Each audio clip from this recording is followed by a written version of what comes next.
is that how you acquired 30 of your properties?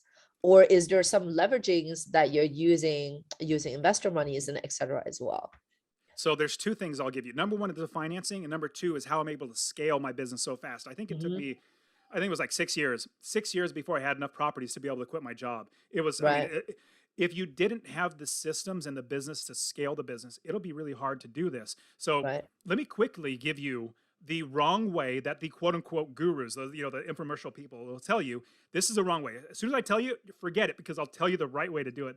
So the wrong way, what they do is they tell you find a property anywhere in the country and you run the numbers. Basically, you make sure your expenses are lower than your income. They say just make sure you're making a little bit of money in passive income, like $50 or something, and you'll get appreciation, which you'll like that. Which I'll pause that by saying I don't invest for appreciation.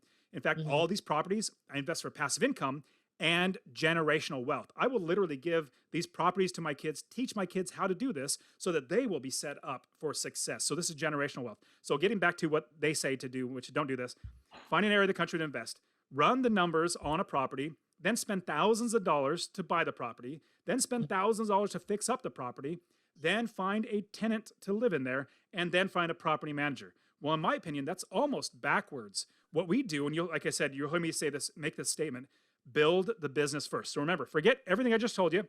This Hmm. is really what you want to do if you're investing in real estate.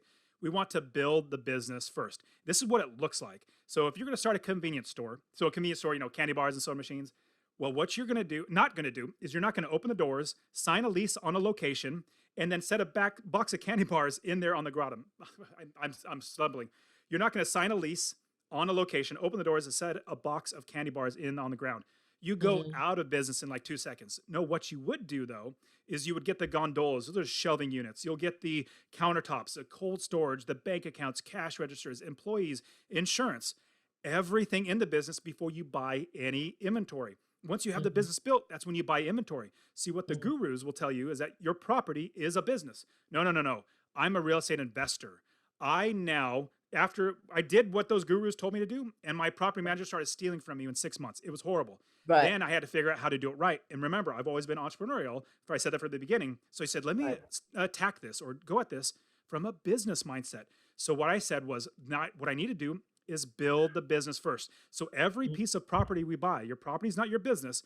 Your property is inventory that we put into the business. That's how I was able to scale because I had the business already all set up. All I had to do Hmm. was find another piece of inventory.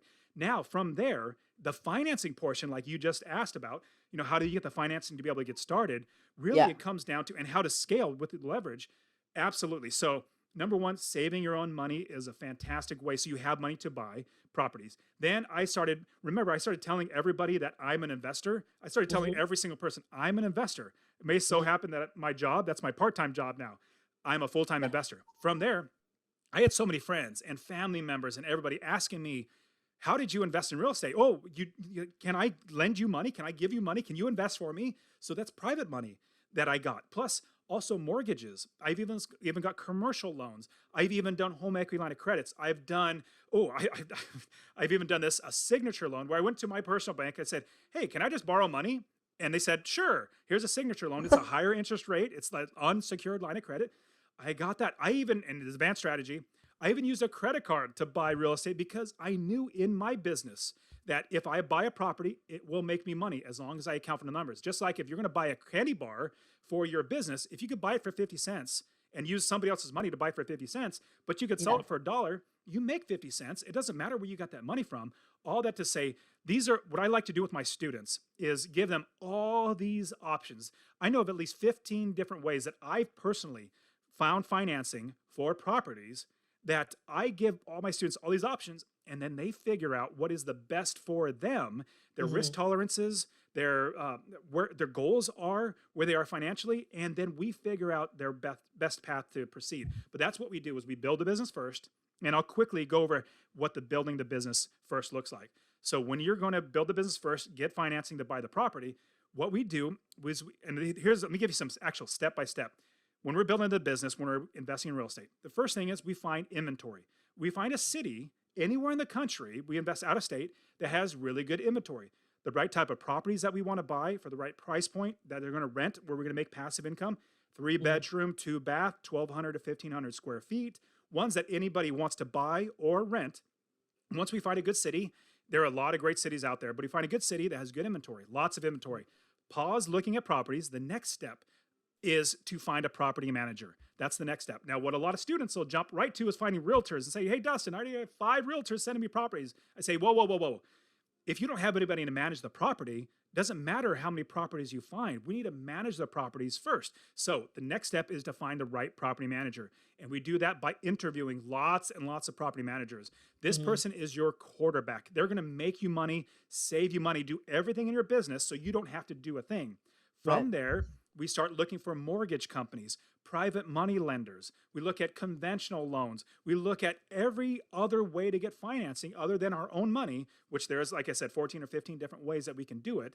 Then we Mhm. find how we can finance. So first we find out where the business is, then we find the property manager to run the business, and then we get the money to buy the properties. From there, we find the insurance agents, we find the inspectors, plumbers, roofers, contractors. We build out the rest of the business. This is before we find any realtors because Mhm. that's the last step. We need to build the business, make sure it's a viable business in that specific city, that everything's going to run its own, and then we buy the inventory, buy it, and then put it into our business, and then it runs on its own.